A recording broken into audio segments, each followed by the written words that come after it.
Look, I don't want to give Biden any accolades given the current context either, but good is good, got to talk about it. Ruinous, worst, most genocidal guy when he has a good point.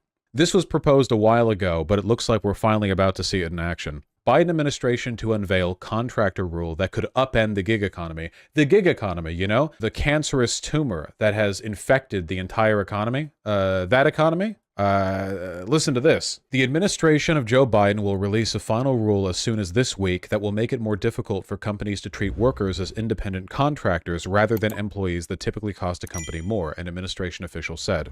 The U.S. Department of Labor rule, which was first proposed in 2022 and is likely to face legal challenges, so be ready for that, will require that workers be considered employees entitled to benefits and legal protections to be more than contractors when they are economically dependent on a company.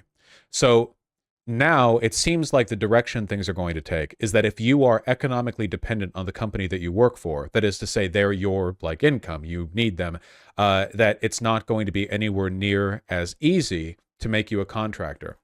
It feels difficult to it feels difficult to imagine nowadays, but after World War II, when we entered basically the apex of our country's health in terms of income distribution, it really was fairly common to leave high school, get a job, and then you would grow through that job, getting promoted over time, or at least getting small raises, and then you would retire at 65 or whatever, and that was what life was like. And of course, over time, thanks to largely to deregulation, thanks to a reduction in both the New Deal era regulations and also in our cultural expectations. People expect less. People hope for less, And yes, Reagan obviously was the big fulcrum here. There are so many charts that you can look at in America that involve the economy where there's one line before Reagan's administration and then a different one after his administration, in terms of income inequality, union participation, average years at a specific place worked at, so many things, right? But as time has gone on, obviously, corporations have strangled the worker out of more and more surplus wealth, and we've now reached a point where we exist in the gig economy, which was, and you'll probably remember this, even though it's rarely done today, the gig economy was sold to us as uplifting. Uber and Lyft and all those tech companies sold the gig economy as this radical new way to always be on your grind set by giving you the opportunity to work in so many new and innovative ways.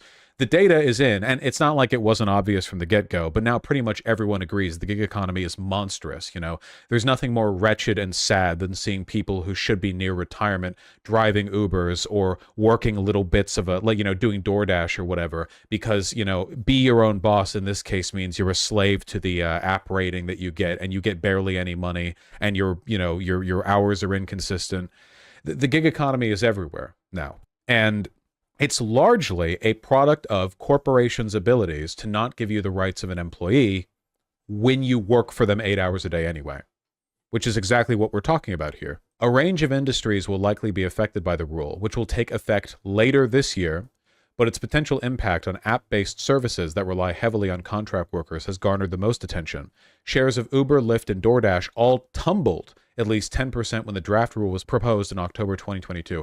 All these companies deserve to die. They're wretched, monstrous blights on the economy. Them, Airbnb, all of them, they should not exist. I don't just want them to have to make full employees of people. I want their leaders arrested. I want them to serve trial. I don't care. Shares closed higher. The rule will likely decrease flexibility for workers, resulting in lost opportunities to make money, according to Mark Friedman, vice president at the U.S. Chamber of Commerce, the largest U.S. business lobby. Don't you love U.S. Chamber of Commerce and its official sounding title, and then the largest U.S. business lobby? Love that. Love the term they've chosen for themselves.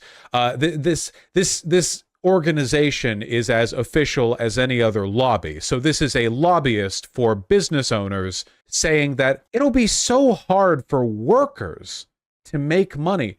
It'll be so, this rule, taking the gig economy away from the common man, it'll be ruinous. Everyone's doing so well under the gig economy. The Bank of America is also a private company. Yeah, exactly. The U.S. Chamber of Commerce is as much an official branch of the U.S. government as Bank of America. Quote, "It is likely to threaten the flexibility of individuals to work when and how they want, and could have significant negative impacts on our economy. Yes, the gig economy definitely gives people a lot of flexibility for how and when they want to work. That is definitely, truly, the real thing that it does. Thank you, Mark Friedman. I love the first quote that we're getting on the impact of this being from the most evil man. You know, I love that. That's fantastic. You know, this new law banning slavery. Well, we have a take here from I don't know, fucking Constable Huckingdale, co-owner of the dipshit plantation. I don't understand why people take issue with us providing lodging and economic opportunities to these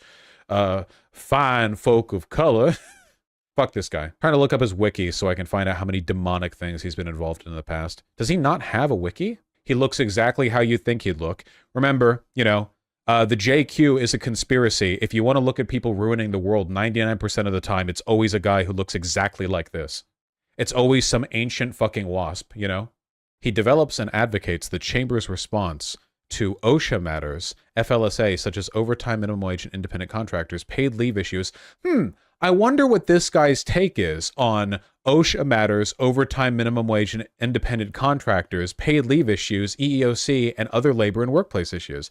I would love to, hold on, I need to find this. I would love to know what this guy's official positions are on these matters. Hold on. Workplace policy, let's see. I'll get you. From the U.S. Chamber of Commerce itself, opposes harmful new DOL regulation on employee and independent contractor classification. The rule is completely unnecessary. Employment policy, and you have like the most rugged proletarian-looking guy over here. You know the fucking like Harvard alum who was choosing this photo, like very carefully selected it to cultivate the impression they give a single shit about people below 10 times the poverty line. American job creators. Referring to employers as job creators is the only evidence you need to know the person who wrote this is going to hell. Unions. Oh, minimum wage. Wait, hold on. I'm curious now. We work with policy on behalf of both unionized and non-unionized businesses and fight back against the one-sided anti-employer agenda of special interest organizations. So what materially have you said with regards to unions? You know, not just like the buzzwords. What latest? National Labor Relations Board urges immediate economics to avoid substantial major initiatives. Protecting jobs and opportunity. Preserving the independent contractor model. Cool. Stop the PRO Act. Unions and their allies are promoting a bill that would destabilize America's workplace. We're pro-union. We're pro-jobs, the corporations that don't have a union. Here's a major initiative to stop a union-backed effort to, yep. On minimum wage. A strong and growing economy is the best way to increase wages. The U.S. Chamber supports a thoughtful approach to the minimum wage based on economic data and market conditions. Arbitrary wage increases trigger inflation, raise costs for consumers, and make it harder for first-time job seekers and others to find a place. So they're anti-raising the minimum wage. They might be anti-minimum wage in general. Source? Well, they're wrong. They're objectively wrong on this. There have been studies done on inflation and increasing the minimum wage. But they're evil. It's just a pro-business group. Thanks, Reuters. Thank you, Reuters, for putting them fucking first. That's great. I love that. I love my article on increasing hate crimes against Jewish people to be immediately fucking argued against in article by Adolf Hitler, explaining how it's bullshit or whatever. In a draft version of the rule in 2022, the Labor Department said it would consider factors such as a worker's, quote, opportunity for profit or loss, investment, permanency, and the degree of control by the employer over the worker, and whether the work is an integral part of the employer's business. The rule replaces a Trump administration regulation that said workers who own their own businesses or have the ability to work for competing companies, such as a driver who works for Uber or Lyft, can be treated as contractors. Oh yeah, dude, you might work 8 hours a day for Uber, but the fact that you also have to work 4 hours a day for Lyft means that you're definitely not an employee. The Biden administration has said the Trump-era rule violated U.S. wage laws and was out of step with decades of federal court decisions. It was. And worker advocates have said a more strict standard was necessary to combat the rampant misclassification of workers in some industries. The left-leaning Economic Policy Institute. What the fuck is wrong with you? The left-leaning Economic Policy Institute. Meanwhile, the fucking Chamber of Commerce just gets called the largest U.S. business lobby? Are you fucking joking?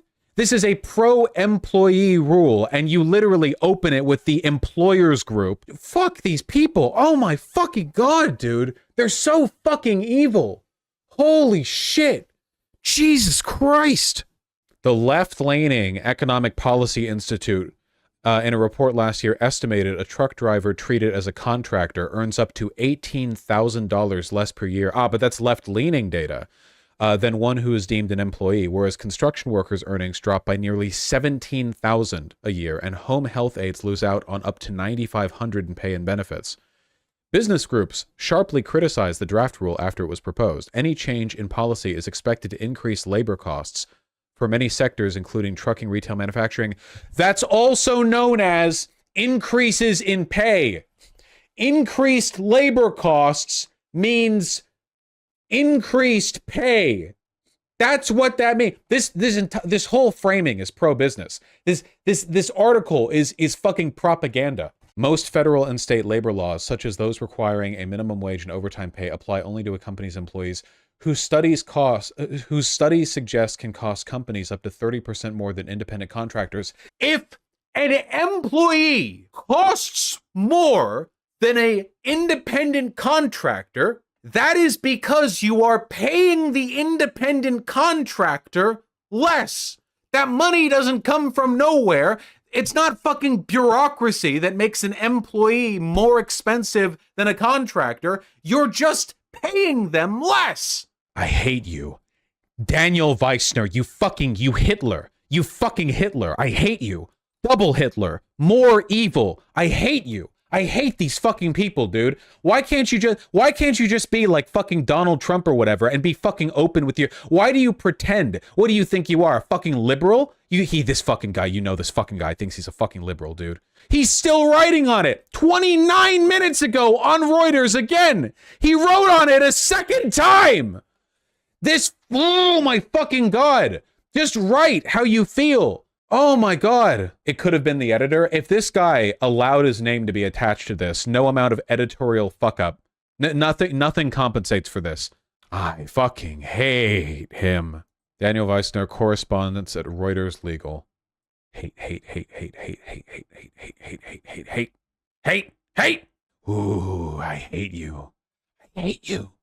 Fucking hate you, fucking piece of shit. He wrote an article praising Starbucks union busting. Not a fucking surprise. This guy, the fucking mega Hitler, 1 month ago. This guy, this is when you, okay, guys, fucking jury's out on what happens in the future, but as of right now, if your life sucks, it's because of this guy specifically, okay? If you lost your job, if you don't get paid enough to make rent cleanly, if you've had to fucking whore yourself out in the red light district to make ends meet, it's this guy specifically. I'm not even joking. This guy is like the fucking current, this is the 2-minute hate. This guy is the representative of every fucking neoliberal ghoul that has clawed out from under you your basic rights, okay? No, I'm not joking. This is it. You all fucking screamed about Reagan before. This guy is Reagan. This is the shit he did. This is the shit they all did. Every time. It's so easy to see when your rights are being taken away, when it's being done by a fucking screaming idiot like Trump, okay? But most of the time, it's these fucking policy wonks, these liberal fucking dipshits who claw and tear away at everything with their biased framing. This isn't just an ideological difference. This article should not be published. The fact that he called the fucking Economic Policy Institute left-leaning, but then just put forward the Chamber of Commerce as the largest U.S. business lobby, a bill which is meant to protect workers being first commented on by the leader of the people who wants to fuck over workers. Like, this, it's inhuman. It's genuinely inhuman. And I am not joking. I have more respect for fascists who are upfront about what they want. I'm not kidding. At least fascists who are as doggedly anti-equality as this man is, by the way, just not along economic lines as concretely as they are gender or racial lines, at least they tend to be slightly more upfront. Not very. Fascist dog whistle all the time. But Jesus Christ. I thought Reuters was supposed to be more fact-based or just straight-up reporting. Yeah, this is how these policy wonks get away with tearing your life apart while remaining fact-based. It's with subtle, constant, non-stop framing. That's how they do it. And by the way, when you see people on Twitter who are lefties who repost like Gray Zone say that mainstream media is biased, they're right.